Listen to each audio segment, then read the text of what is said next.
Okay, so tonight's homework is going to be on finding residuals using data. So a residual kind of tells us, how far our predicted data is from the actual data.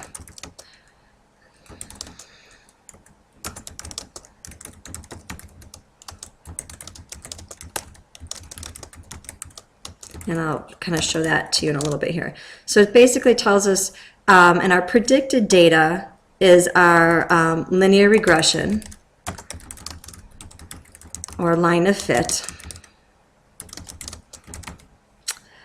Side note on this, these, looking through our standards, our linear regression has so many names. We can look for the linear regression, which in our calculator says this, right? REG, and it's AX plus B. Let's take a few notes on this. It's also called a trend line. It's also called the line of fit, the best line of fit. A new one is called the least squares regression line. And all of these are the same thing. I should actually just probably put equals in here because they're the same thing. Each one of these names means exactly the same thing. It's when we find the equation that best fits our data that will help us predict future values. So this is just kind of a side note here. Looking at our Common Core, they kind of use these names interchangeably, and we have to know that they all mean the same thing. It's the line of fit or the trend line. Okay, so what we want to do when we're finding residuals is we're looking at the actual data and we're looking at how far off that is from these trend lines. Okay, so we have an equation for that. So to find residuals, you take the actual y value and you subtract it from the predicted y value.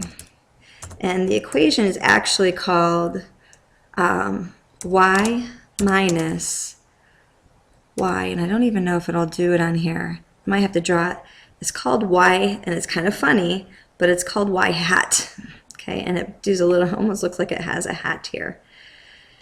And that y hat means the actual, which is this, the actual y value, which stands for y, minus the predicted y value, which is what we call the y hat.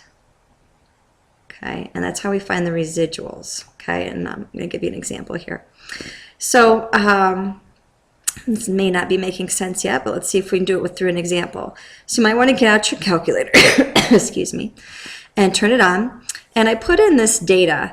Line 1 is how heavy a ball is, and line 2 was how high it bounced. So I put in two pieces of data, line 1 and line 2. Okay, so you might want to pause the video and put these in your line 1 and do it with me. I find that you remember things better if you're actually physically doing them opposed to just taking notes. Okay, so again, this is the ball weight. So if I would take a bunch of rubber balls of different sizes and bounce them, and then this was how high they bounced. Okay. So of course we have to set our window, which most of you guys did a pretty good job last on the quiz. So now we want to look at our window, and so the minimum looks like 27, the maximum is 34. Most of you guys did a good job on this on your test. What did I say the minimum was? 27, 34. So we're going to go to the window and maybe make this 25 and maybe make this 40, and then we can probably maybe go by ones, but maybe I should go by twos just to bring it together a little bit more. All right, and then for our y values we go to 41 to 53, so maybe 35 to 55 maybe. And again, that's 20 between there, so maybe twos again. So we hit graph, and I probably need to make sure my stat plot is on. See, that's off, it wasn't graphing, so I need to go back and turn that on. Now let's try it again. Okay, so this is what my data looks like. So again, we want to figure out our linear regression, our trend line, our line of fit, the best line of fit, the least squares regression line. Okay, and so remember I told you this trick yesterday. We want to go to Stat, Calc, 4, and then we want to place it in the y equals to graph it. So we're going to go to the vars, which stands for variable. We want to go to the y variable, hit enter, and we want it to go into y1. Hit enter. Okay, so we have our slope, our y-intercept, our squared, and our r. Okay, obviously the r is a 0.98, so it's a strong positive. If I go to my y equals, that equation is in there, and then we hit graph, and that line goes through there. Now residuals, again, want to tell us how far off this point is from our predicted. This is our predicted line, and this is the actual data we gathered right here. Okay, so the residual tells me how close our predicted is to our actual points. Okay, so this is how we're going to do this. We're going to use our calculator for it to predict do the residual for you. Now I told you we could do it by hand. We could do the actual, which would be this data, and you do your y. So I could take my 41 and subtract it from my predicted. So I could go to my table and look at where y is 27. This is for the equation. This is the x's and y's. And this would be 41.439, and I could subtract those. But I can also have my calculator graph a residual plot for me. So I'm going to go to my second stat plot. I'm going to go to my y, okay, because my y's is what my residual is. It's the difference in y's. So once I go there, now these are the steps we probably want to write down. We do second list, and then we're going to go to 7, which is residual, and hit enter. So if you look, it put residuals in the X list for us. Okay? Now at this point, it would help if we did zoom stat, because that will sort of zone in on the area that we're talking about. It'll fix the window for us. So we hit zoom stat, and then it'll graph it for us. And you can see how far off. This is our predicted line, and this is the actual data. So you can see how far those are off from the actual line. So normally if you have a good correlation, there's not much of a pattern, and they're sort of mixed all around here, and these are pretty good residuals. Okay, so we would say our residuals are a pretty good indication that our predicted value and our actual value is pretty close, meaning our predicted value will predict something very close to being true. So let's go back and write those steps down real quick. So to find the residual on a graphing calculator, okay, first we had to enter our data. We had to enter the linear regression. So that was all in there. Okay, after all that was in there, we went to second y equals, which was your stat plot.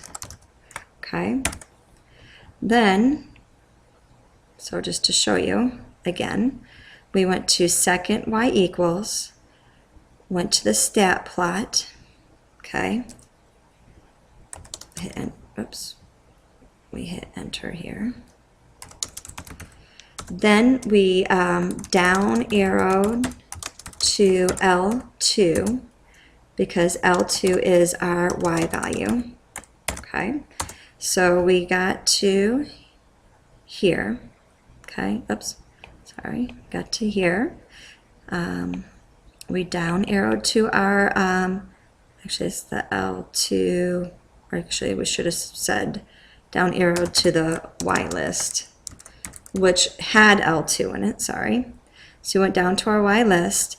Then from here, we went to second, list, okay.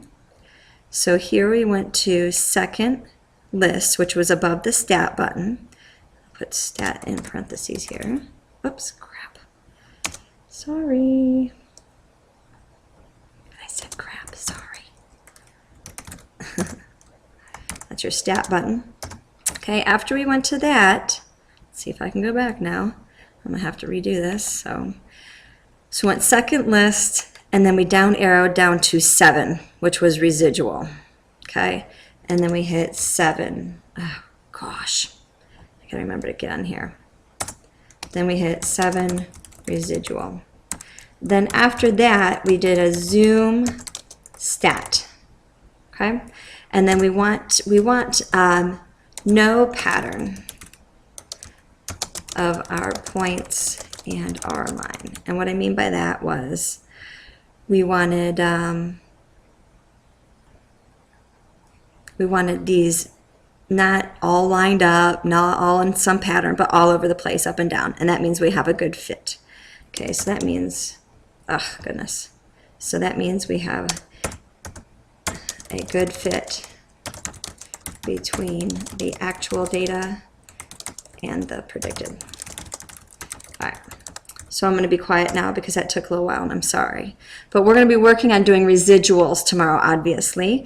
Make sure these are in your video notes. They should be dated and that you have the notes that we put in here. Pause it if you need to. And I will see you in the morning.